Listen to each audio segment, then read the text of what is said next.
Benar ya Tuhan, hanya oleh darah-Mu lah kami disucikan, hanya oleh darah-Mu kami dibenarkan.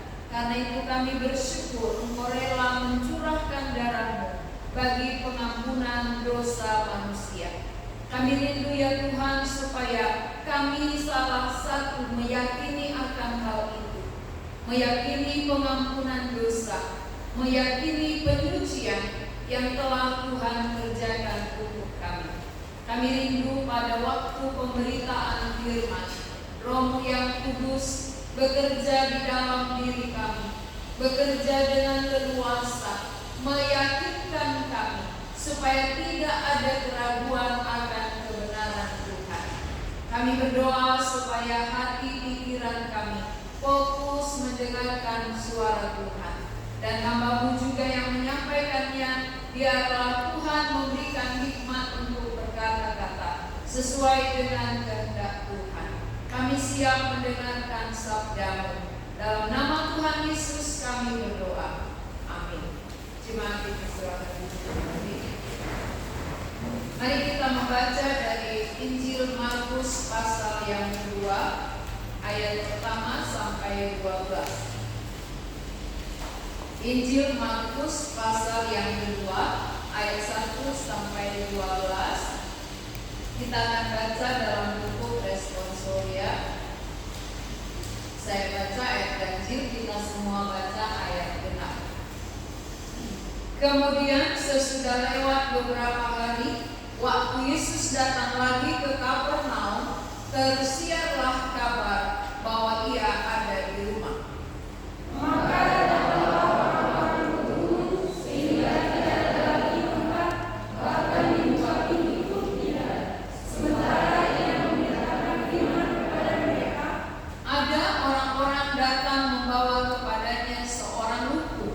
digotong oleh 4 orang.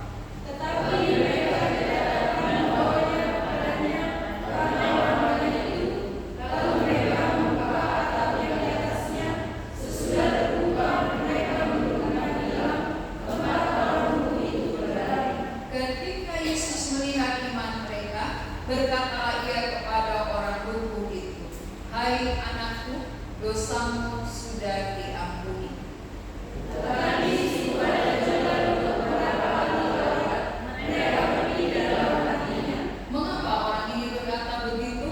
Ia menghujat Allah. Siapa yang dapat mengampuni dosa selain daripada Allah sendiri?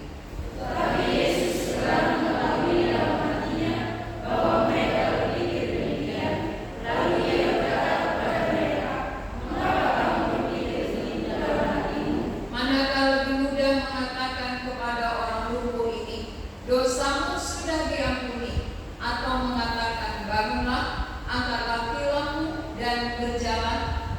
Tetapi supaya kamu tahu bahwa dunia ini anak manusia berdosa mengampuni dosa, berkatalah Ia kepada orang lumpuh itu, "Kepadamu kukatakan, bangunlah, angkatlah tempat tidurmu dan pulanglah ke rumahmu." Dan orang itu bangun, segera mengangkat tempat tidurnya dan pergi keluar dari orang itu, sehingga mereka sama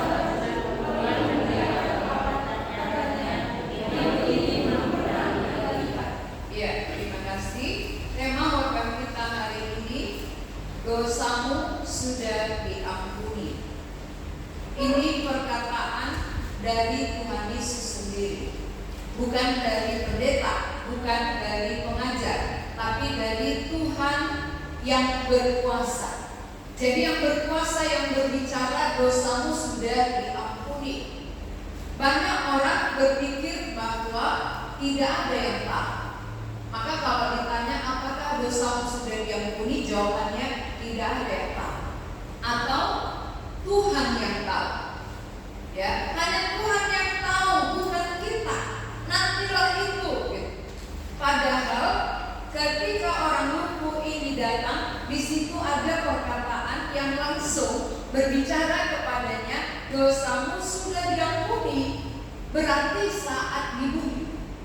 Bukan nantilah atau Tuhanlah yang tahu, karena Tuhan yang tahu sudah memberitahu. Tuhan yang berkuasa sudah berkata kepada orang lumpuh itu, dosamu sudah diampuni. Nah, mungkin dalam pikiran kita selama ini apa? Apa yang menjadi pikiran kita sehingga kita belum yakin sampai saat ini dosa kita diampuni Tuhan? Apa yang menjadi pemikiran kita? Apakah kita menganggap bahwa hanya Tuhan saja yang tahu, atau nantilah sesudah mati, atau sekarang ini kita harus tahu? Yang mana yang benar?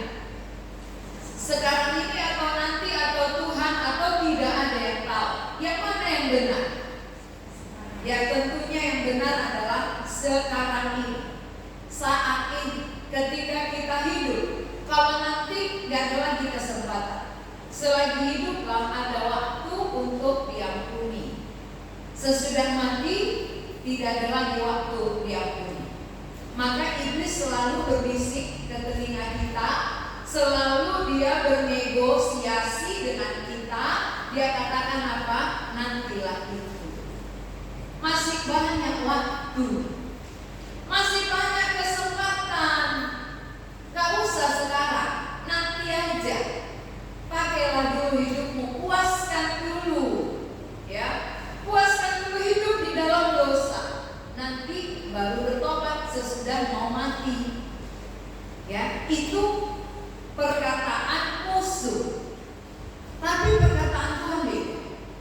Musuh menunda-nunda supaya kita mati sebelum diampuni.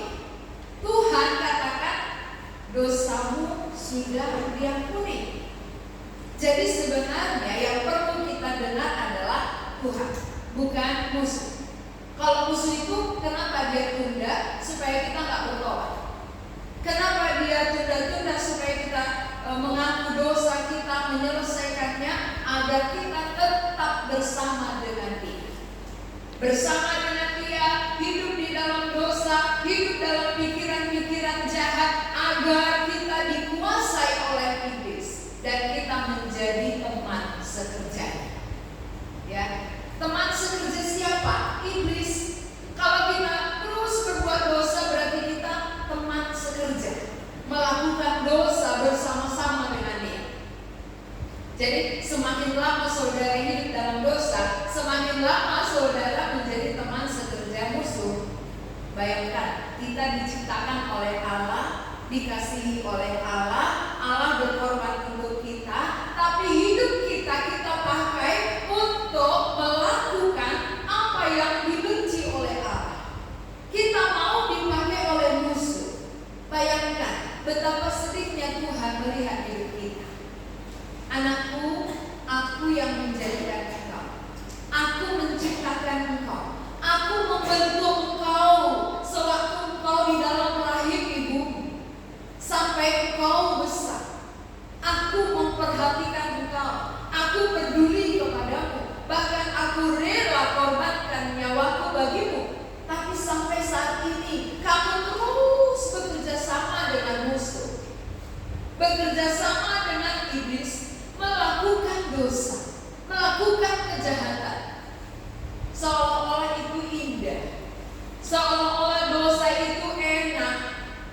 Anak muda katakan, ya masa muda adalah masa yang indah, melakukan dosa. Tapi ingat, ujungnya pasti ada. Setiap perbuatan pasti berakibat. Setiap dosa, pelanggaran pasti ada akibatnya. Tidak mungkin perbuatan jahat gak berakibat.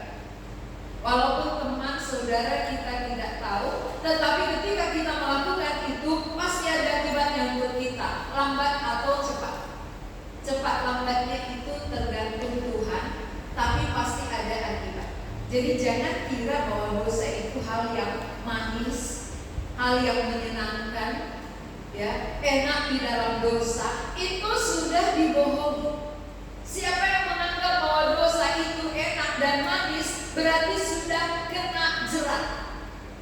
Kena jerat iblis. Bayangkan waktu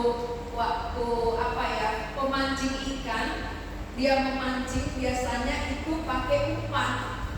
Umpannya kalau besar pasti dapat ikan besar. Umpan kecil dapat ikan kecil. Maka biasanya kalau yang mau mendapat ikan yang besar, dia buat umpannya yang besar. Jadi waktu umpan besar ditangkap oleh ikan itu, dia yang tertangkap, dia yang terjaring, lehernya yang terikat, dan dia akan dipotong, disembelih untuk dimakan. Bukan dikasih umpan besar mengenyangkan ikan, tidak. Dikasih umpan besar supaya cepat dapat. Kita pun demikian. Anak muda seringkali umpannya besar-besar yang dikasih, ya. Dikasih iblis umpannya besar-besar, supaya anak muda ini bisa terjaring oleh setan dan bisa menjadi timnya melakukan kejahatan. Ya, orang tua juga sama. Orang tua juga terpancing, ya. Ada umpan-umpannya, umpan yang berbeda tapi tujuannya sama. Umpan kepada orang tua dengan pemuda beda, namun tujuan daripada musuh sama, supaya kita tertangkap. Waktu kita tertangkap, terjaring, kita akan dibawa kepada pembantaian. Ya, kalau ikan dipotong, kalau kita dibantai, kita akan dibawa kepada pembantaian, kepada penghukuman yang kekal. Jadi selama hidup ini, inilah waktu kesempatan bagi kita untuk diampuni oleh yang berkuasa mengampuni. Maka hari ini kita perlu kenal siapa yang berkuasa mengampuni dosa. Dosamu sudah diampuni oleh siapa? Siapa yang berkata ini? Yang berkuasa mengampuni. Ini bukan perkataan saya. Perkataan saya gak laku, tapi perkataan Tuhan Yesus ini berlaku, berkuasa bagi semua orang yang percaya. Dosamu sudah diampuni. Jadi waktu dia mengajar di Kapernaum, di sebuah kota, tentu banyak orang mendengar, banyak orang datang, berduyun-duyun orang mendengarkan pengajarannya. Sampai rumah itu penuh, pintunya juga penuh orang, tidak bisa lagi masuk karena padatnya. Tetapi apa motivasi mereka? Berbeda. Tuhan yang melihat. Walaupun banyak berkumpul di rumah itu penuh sesak, sampai pintu pun tertutup, gak bisa lagi masuk, tapi motivasi mereka datang. Tuhan lihat, Tuhan tahu. Maka waktu ada orang lumpuh datang, gak bisa lagi masuk, dihambat oleh orang banyak. Tetapi orang lumpuh yang digotong oleh 4 orang ini tidak mundur, namun dia pakai hikmat naik ke atap, pakai tali turunkan ke bawah. Ini tentu punya proses yang lama. Gotong dari rumah sudah berat, sampai di situ gak ada pintu untuk masuk, tertutup. Dia tidak mundur, tapi dia punya hikmat, punya cara. Di mana ada hati yang rindu, selalu ada cara. Tapi di mana tidak rindu, di samping gereja pun bisa tidak hadir. Ya, rumahnya di samping gereja tak hadir. Kenapa? Gak rindu. Jauh pun tempatnya kalau dia rindu, pasti Tuhan jumpai. Jadi yang Tuhan lihat bukan ramainya orang. Ini ramai di rumah itu berkumpul sampai pintu sesak tertutup, tapi bukan itu yang dilihat Tuhan. Yang dilihat Tuhan dari mereka yang datang ini apa? Dari ayat 5. Ketika Yesus melihat iman mereka, berkatalah ia kepada orang lumpuh itu, "Hai anakku, dosamu sudah diampuni." Begitu banyak orang datang berkumpul mendengar, tapi apa yang diperhatikan Yesus dari orang banyak? Apa yang dilihatnya dari kita yang berkumpul hari ini? Iman. Maka waktu Yesus datang kedua kali pun nanti dia hanya melihat iman, bukan melihat banyaknya satu gereja berkumpul, bukan.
yang gak punya iman gak akan berkenan bagi Tuhan.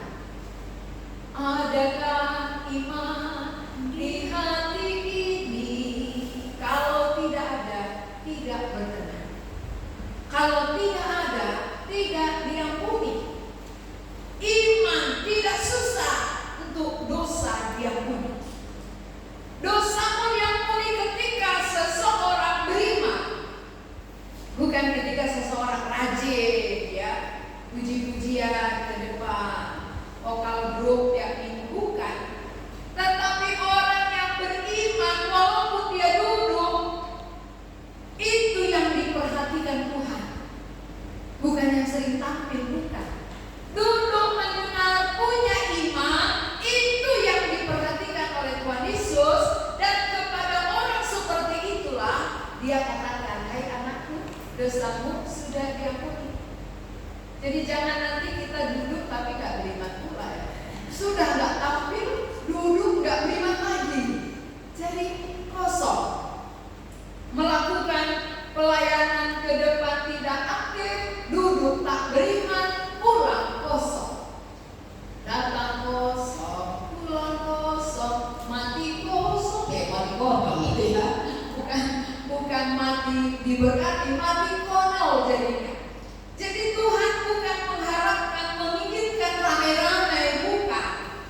Yang Tuhan harapkan apa? Adakah iman? Maka hanya 12 orang muridnya dipilih loh. Karena dari 12 orang beriman, dunia gempar. 1000 berkumpul tak beriman, tidur. Ya. Kalau tidak ada iman, 1000 pun kita kumpul di sini, gak ada apinya, padam. Kalau gak ada apinya kan gak bisa membakar. Tapi kalau sedikit pun dia ada imannya, ini bisa membakar semangat orang lain, mempengaruhi orang lain, membuat orang lain beriman, dan dosanya diampuni, saudara. Adakah iman, saudara? Tuhan melihat iman ini yang berkumpul ini. Dia gak melihat baju baru kita, dia gak melihat sendal kita, dia gak melihat sasak kita, tidak. Dia melihat hati yang punya iman, itu paling perlu, paling penting, karena itu diperhatikan Tuhan, iman. Maka orang lumpuh ini, kenapa? Dari mana dia tahu bahwa mereka beriman? Karena ada pun kesulitan, ada pun tantangan, dia terobos. Ini orang beriman. Orang beriman gak mundur ketika ada tantangan. Tapi kalau kita bilang beriman, gerimis saja gak hadir, aku punya iman, imanku kuat, imanku bertumbuh. Tapi sedikit aja hujan sudah gak ibadah, itu bukan orang beriman. Orang beriman itu ada hambatan, ada rintangan, ada tantangan yang besar di depan, maju terus. Harus bertemu Yesus. Ini iman. Maka waktu Tuhan perhatikan orang lumpuh ini, matanya tertuju kepada mereka, bukan kepada orang banyak yang menutupi pintu tadi, bukan kepada orang banyak yang sudah duluan mendengar, tapi kepada mereka yang punya iman. Mata Yesus tertuju. Jangan nanti duluan kita Kristen, tapi duluan orang lain beriman. Ya, aku sudah lama dari nenek moyangku Kristen kok, turun-turunan, ya, turun-turunan. Dari turun-turunan kami sudah Kristen. Nenek moyang kami dari turun kakek kami sudah Kristen, tapi gak beriman-beriman, ya. Duluan orang yang tadinya gak Kristen masuk Kristen udah beriman. Itulah yang dikatakan firman Tuhan apa? Yang terdahulu akan menjadi yang terkemudian. Kita yang terdahulu, lahir di keluarga Kristen itu terdahulu. Jangan nanti terkemudian.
Beda dengan ngangkat orang yang gak lumpuh. Kalau lumpuh itu semua berat badannya udah tertumpu kepada yang menggotong. Sudah berat menggotong dari rumah sampai di situ gak bisa masuk. Lalu rumah orang dia berani naik atap. Di atas harus ada tali menurunkan ke bawah. Ini namanya perjuangan. Iman mendorong untuk bertindak. Iman mempengaruhi. Harus bertemu Yesus. Ya, iman itu pertemuan dengan Yesus. Bukan harus bertemu dengan teman. Iman itu adalah rindu bertemu dengan Yesus sang pemilik. Rindu bertemu Yesus sang penguasa yang berkuasa mengampuni dosa. Awalnya mungkin dia belum ngerti dengan benar. Awalnya orang lumpuh ini mungkin belum tahu. Yang dia rindukan mungkin lumpuhnya sembuh. Tapi sesudah bertemu dengan Yesus, Yesus tawarkan yang lebih mahal. Bisa jadi kita awalnya belum tahu. Tujuan awal kita bisa aja untuk hal-hal jasmani. Tapi ketika kita datang, Tuhan bukakan ada yang lebih besar, maka matanya terbuka untuk kita. Ketika mereka datang mungkin harapannya, bagaimana saudara yang lumpuh ini bisa berjalan? Tapi gak itu yang ditawarkan Yesus. Ya, kalau kita tadi datang bersusah-susah, lalu ketika datang gak disembuhkan, malah dia singgung yang lain, mungkin kita bertanya-tanya kenapa? Kok dosa yang disinggung? Padahal sekali itu dia sembuh. Saudara perhatikan bahwa dosa adalah penyebab. Orang lumpuh ini, dosa itu penyebabnya. Kalau dosa itu penyebabnya dia lumpuh, kalaupun disembuhkan, nanti lumpuh lagi. Kalau penyebabnya nggak dibereskan, maka seringkali orang kalau penyebabnya nggak dicari, lalu persoalan aja diselesaikan, nanti kambuh lagi. Muncul persoalan dibereskan, kambuh lagi. Kenapa? Akar persoalan tidak dicabut. Sama dengan daun tumbuhan. Kalau tumbuhan dia mekar, berkembang, lalu kita gunting daunnya, dia akan makin mekar. Gunting lagi, mekar lagi. Gunting lagi, tumbuh makin banyak. Cabut akarnya, mati semua. Jadi kalau demikian, persoalan orang lumpuh ini sebenarnya apa? Persoalannya akarnya adalah dosa. Maka akar ini yang dicabut oleh Tuhan supaya lumpuhnya tidak kambuh-kambuhan. Ketika Tuhan katakan, hai anakku, dosamu sudah diampuni, maka dia tambahkan pada ayat berikutnya, berjalan. Mari kita perhatikan ayat 11 ya. Ayat 11 Tuhan Yesus katakan, kepadamu kukatakan, bangunlah, angkatlah tempat tidurmu dan pulanglah ke rumahmu. Berarti itu tambahan. Bukan yang pertama, bukan yang utama. Yang pertama dan yang utama adalah dosa, akarnya dicabut sehingga lumpuhnya pun disembuhkan oleh Tuhan. Itu tambahan-tambahan. Seringkali kita datang kepada Tuhan mencari tambahan. Akar tidak dicabut-cabut. Akar persoalan yang perlu dibereskan. Kalau akar persoalan kita nggak dibereskan, walaupun diberi tambahan-tambahan, nggak akan memberi kepuasan bagi kita. Tidak akan memberi kepuasan. Tidak akan memberi jawaban. Tapi kalau akarnya selesai, barulah ada jawaban yang tepat, yang kita butuhkan. Maka Tuhan Yesus nggak salah. Tuhan Yesus paling mengerti apa yang diperlukan oleh orang lumpuh ini, apa yang kita perlukan. Dia paling tahu. Dia lebih tahu dari kita. Sehingga yang terpenting yang dia berikan, hai anakku, dosamu sudah diampuni. Kadang ini tidak masuk akal. Aku mau sembuh, kenapa dosa yang diampuni? Ya, padahal kalau katakanlah lumpuhnya sembuh, ketika dosa nggak diampuni, saat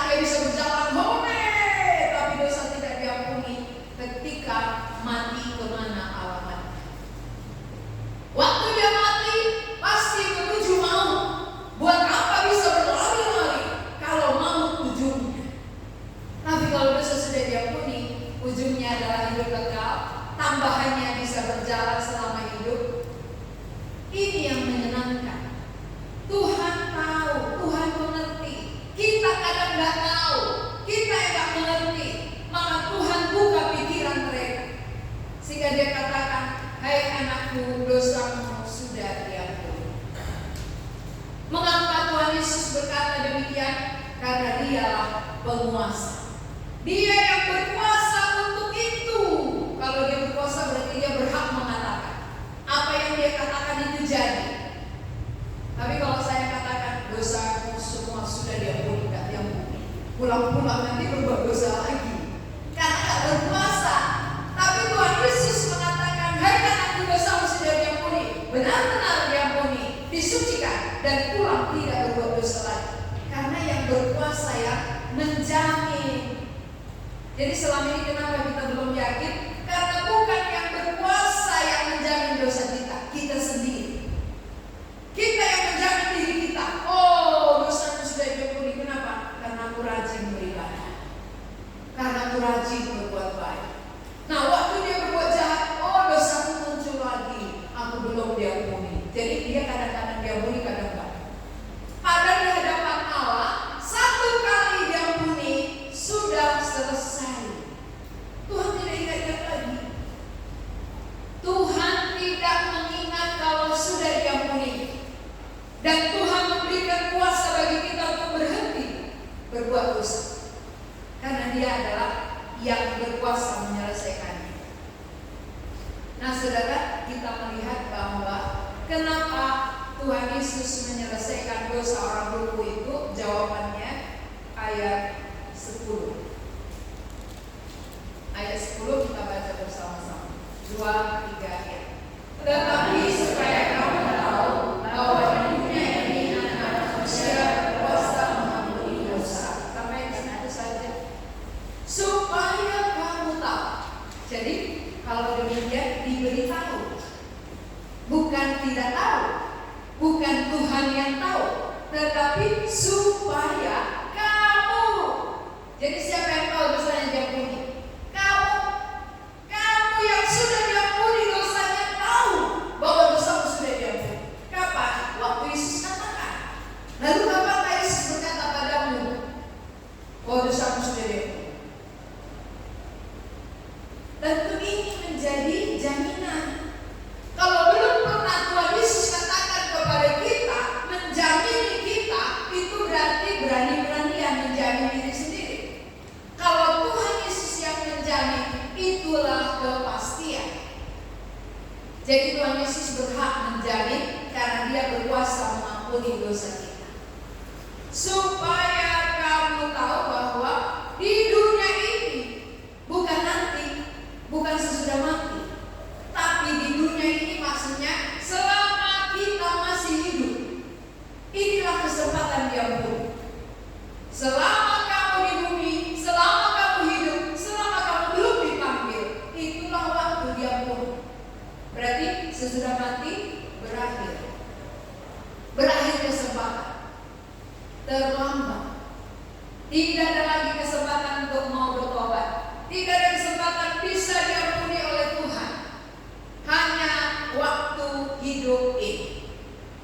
Hidup ini hanya satu kali. Maka hidup inilah kesempatan. Selagi hidup ini kesempatan untuk diampuni oleh Tuhan.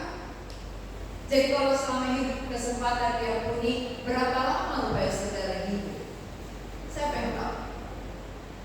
Berapa lama rupanya kita hidup? Nggak ada yang tahu.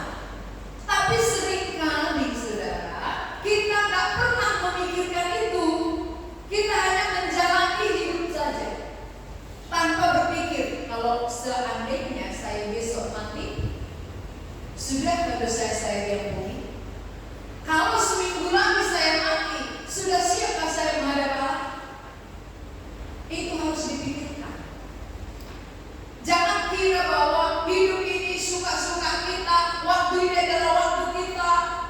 Tapi kapan saja Tuhan panggil, tidak ada orang yang mengatakan, sorry, saya belum siap. Maaf, tunggu saya bertobat dulu. Tidak ada. Tidak ada seorang pun yang berhak mengatakan, tunggu sebentar lagi saya mau selesaikan dulu dosa saya. Itu artinya kesempatan ini tidak ada yang tahu berapa lama kita ada di bumi, berapa lama kita punya kesempatan untuk bisa diampuni oleh Tuhan Yesus. Jadi pakaikan dini mungkin. Jangan tunda. Waktu yang masih ada, mari kita pakaikan sebaik mungkin untuk diampuni Tuhan, supaya hidup kita terjaga. Kalau belum diampuni berarti hidup kita dalam bahaya. Hidup saudara dalam bahaya. Saudara disibukkan hanya untuk memikirkan makan, minum, pakai, makan, minum, pakai. Tiap-tiap hari lupa pasti pulang. Waktu kita lupa memikirkan kita pasti pulang, lupa memikirkan bagaimana dosaku diampuni, akhirnya mati dalam kesia-siaan. Mati belum diampuni, mati dalam bahaya. Tapi kalau kita sudah diampuni, hidup berguna bagi Tuhan. Hidup kita bisa kita pakai berguna bagi kemuliaan, sehingga kita menikmati. Maka Tuhan Yesus katakan, supaya kamu tahu. Jadi kita yang tahu, bukan hanya Tuhan yang tahu, tapi Tuhan memberitahu kepada kita supaya kamu tahu bahwa Anak Manusia, Tuhan Yesus, berkuasa mengampuni dosa di dunia ini. Jadi sudah jelas tempatnya di dunia ini. Selagi kamu hidup, mengapa bukan sesudah mati? Kalau sesudah mati, berarti nggak bisa masuk surga. Orang yang belum diampuni dosanya di bumi nggak akan bisa diizinkan Tuhan masuk ke surga, karena di surga itu tanpa dosa. Satu dosa pun nggak ada di sana. Berarti kalau belum diampuni di sini, mati, bisakah masuk di sana? Lalu disucikan lagi? Nggak bisa. Disucikan dulu, sesudah suci baru diterima di tempat yang suci. Maka jangan berani pulang sebelum disucikan. Ya, Tuhan katakan kepada Tuhan, Tuhan, aku mau disucikan dulu sebelum Engkau panggil aku. Aku tidak berani pulang sebelum Engkau mengampuni dosaku, karena kalau belum disucikan tidak akan mendapat tempat di dalam kerajaan yang suci. Supaya kamu tahu, kita ulang sekali lagi supaya ini berakar. Ayat 10, 2, 3. Tetapi supaya kamu tahu bahwa di dunia ini Anak Manusia berkuasa mengampuni dosa. Katakan kepada diri sendiri, kamu harus tahu. Kamu harus tahu kapan dosamu diampuni. Atau kepada sebelahnya katakan, kamu harus tahu ya kapan dosamu diampuni. Bukan hanya Tuhan yang tahu. Ya, kepada sebelahnya katakan, kamu harus tahu. Ini firman Tuhan. Supaya kamu tahu, bukan orang lain tahu, bukan hanya Tuhan tahu, bukan tidak ada yang tahu. Kita harus tahu. Jadi kalau belum tahu sekarang, ya cari tahu. Siapa yang belum tahu dosanya diampuni, perlu dicari tahu. Perlu. Kapan ya dosamu sudah diampuni Tuhan? Kalau kita lahir kan tahu kapan ya. Walaupun kita nggak lihat waktu kita lahir. Kita nggak lihat dulu kapan gimana kita lahirnya di mana. Tapi kita tahu ada tanggal. Makanya orang merayakan hari ulang tahun ada tanggal. Artinya belum tahu waktu dia lahir seperti apa bentuk. Namun dia yakin. Nah, kalau yakin hari kelahiran, mengapa dosa diampuni kita nggak tahu? Ini kita sendiri bisa tahu kok. Hari kelahiran yang mama kita, orang tua kita yang buat tanggalnya, kita yakin. Sekarang hari pengampunan dosa kita dengan Tuhan. Apa yang dikatakan Tuhan, itu yang kita imani. Disitulah hari. Disitulah perjanjian kita dengan Tuhan. Sama dengan orang yang diberkati. Dia tahu tanggal berapa pemberkatannya. Maka ada hari ulang tahun perkawinan. Itu baru bangun pun dia ingat.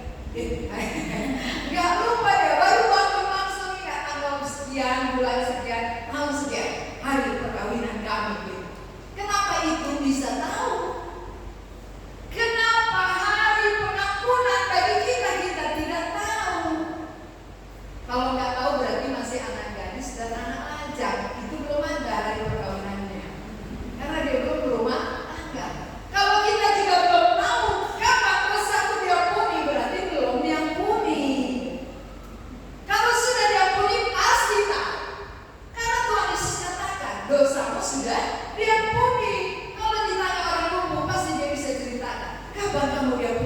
waktu Yesus katakan dosamu diampuni, disitulah saya yakin.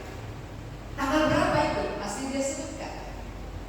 Jadi saudara-saudara yang belum tahu tanggal berapa dan apa yang dikatakan Yesus kepadanya, perlu cari tahu ya. Perjelas bagaimana supaya benar-benar ada janji Tuhan mengikat, meneguhkan kita bahwa dosa kita sudah diampuni oleh yang berkuasa melakukan. Kalau yang berkuasa katakan kan pasti terjadi. Yesus berkuasa, lalu dia yang berkata bagi kita, itu jaminannya. Kenapa kita ragu? Perkataan orang kita yakini, perkataan Tuhan kita ragukan. Padahal perkataan Tuhan itu tidak pernah berubah. Apa yang Tuhan katakan itu pasti terjadi. Apa yang dikatakan manusia belum tentu terjadi. Tapi yang dikatakan manusia seringkali kita percayai, membuat kita kecewa. Perkataan Tuhan sering kita ragukan, membuat kita kecewa. Ya, tahu ya? Perkataan manusia diyakini, kecewa. Perkataan Allah diragukan, kecewa. Jadi yang membuat kita tidak kecewa adalah perkataan Allah harus diyakini sepenuhnya, karena apa yang Allah katakan itu pasti. Tuhan tidak pernah ingkar. Apa yang dia janjikan selalu dia tepati. Maka kepada orang lumpuh itu dia katakan, hai anakku, dosamu sudah diampuni. Supaya kamu tahu, anak manusia berkuasa mengampuni dosa di dunia ini. Jadi jangan tunggu mati dulu ya. Siapa yang yakin mati masih ada waktu diampuni, sudah kena tipu. Itu sudah tertipu. Karena Allah mengampuni saat di bumi ini, bukan nanti. Kalau nanti nggak bisa lagi diampuni, maka sebelum mati kesempatan saudara terbatas. Kesempatan untuk diampuni sangat terbatas karena kita tidak tahu kapan Tuhan panggil kita. Kesempatan yang sebentar ini harus kita pakaikan lebih maksimal lagi, karena itu segalanya. Sesudah berakhir menyesal tidak ada arti. Tidak ada lagi arti kalau di sana menyesal seperti orang kaya. Orang kaya sesudah mati menyesal ya. Lazarus ke pangkuan Abraham, orang kaya kalah maut, dia menyesal. Dia katakan, suruh Lazarus mencelupkan ujung jarinya ke dalam lidahku, sebab aku sangat kesakitan. Suruh Lazarus supaya dia ke bumi memperingati saudaraku, masih ada 5 orang lagi yang belum bertobat. Itu namanya penyesalan terlambat. Kalau sudah mati nginjil nggak ada gunanya ya. Selagi hidup inilah kita melayani. Sesudah mati melayani itu apa? Tapi waktu kita hidup kita pikirkan saudara kita, bagaimana dosanya diampuni, itu bermanfaat. Sesudah mati terlambat. Jadi Tuhan Yesus katakan kepada orang lumpuh hari ini, hai anakku, dosamu sudah diampuni. Berarti kepada kita juga, saat kita beriman, Tuhan akan katakan, hai anakku, dosamu sudah diampuni. Bukan oleh karena engkau baik, bukan oleh karena engkau berbuat ini dan itu, tapi karena imanmu kepadaku, itulah yang membuat aku mengampuni. Iman itu bersumber kepada Kristus. Jadi Kristus mengerjakannya, kita yakini itulah yang mengampuni kita. Bukan oleh karena perbuatan-perbuatan kita, tapi oleh karena apa yang telah dikerjakan Yesus di kayu salib, sempurna adanya. Siapa yang menerima, siapa yang percaya akan diampuni oleh Tuhan. Jadi sekali lagi saya tanya, sudahkah dosa saudara diampuni? Hanya Tuhan yang tahu kan? Atau tidak ada yang tahu? Atau belum tahu? Ya, kalau belum tahu harus diperjelas. Harus cari tahu.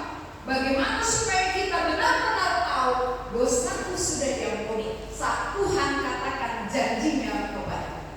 Aku percaya apa yang Dia janjikan dan itu jadi bagi. Mari kita berdoa. Tuhan, kami mengucap syukur untuk firman-Mu. Bagaimana Engkau menyatakan diri-Mu bahwa Engkau adalah orang yang berkuasa, mengampuni dosa selama di dunia ini. Ketika kami masih hidup, itulah kesempatan untuk diampuni. Karena sebelum diampuni, sebelum disucikan oleh darah-Mu, kami tidak akan layak masuk ke tempat yang suci di sorga. Untuk itulah Engkau datang dari sorga. Engkau datang menjumpai kami orang-orang berdosa untuk menyelesaikan dosa kami, supaya kami layak dibawa ke sorga, tinggal bersama dengan Tuhan yang kudus. Berkati firman-Mu ya Tuhan, buka pikiran kami, buka hati kami yang mungkin selama ini sudah banyak konsep yang salah, konsep yang keliru. Biarlah melalui firman-Mu Engkau meluruskannya, sehingga kami yakin apa yang Engkau katakan. Ketika kami beriman, dosa kami diampuni oleh Tuhan. Sebagaimana yang terjadi kepada orang lumpuh itu, kami berterima kasih Tuhan. Lumpuhnya merupakan tambahan, tapi akar persoalannya adalah dosanya. Dosanya sudah diampuni Tuhan, sehingga lumpuhnya pun disembuhkan oleh Tuhan.